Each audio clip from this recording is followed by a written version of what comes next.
Eh bien, le début d'année est vraiment très positif. Ça ne nous a pas tellement étonné, hein, puisqu'on avait trouvé lors du mois de décembre que la baisse était excessive, hein, et que les marchés anticipaient une récession qui finalement n'était pas ce qui allait se produire. Donc on est certes dans une phase de ralentissement économique, mais on n'est pas en récession. Donc les marchés actions ont regagné pratiquement 5 à 10% depuis le début de l'année.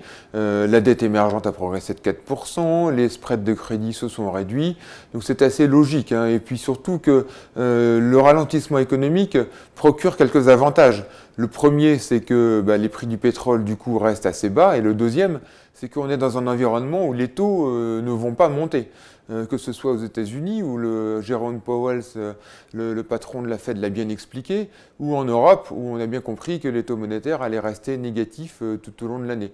Donc dans ce cadre-là, avec des taux bas, des bénéfices des entreprises qui vont progresser légèrement, on peut avoir des flux qui reviennent vers les marchés actions. Alors évidemment, ça n'ira pas en ligne droite, il y aura de la volatilité, mais il faut tirer parti justement de ces phases de volatilité pour, sur les obligations, se renforcer sur les obligations émergentes, où là il y a du rendement avec des devises qui ne sont pas trop chères, sur le crédit, et notamment sur le high yield.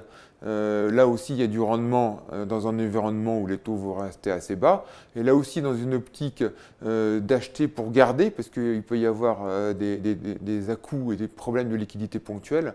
Et puis sur les actions, là aussi, les valorisations, on les trouve relativement attractives, notamment en Europe, avec des dividendes autour de 4% aujourd'hui. Donc là aussi, profiter des phases de volatilité pour renforcer les actions.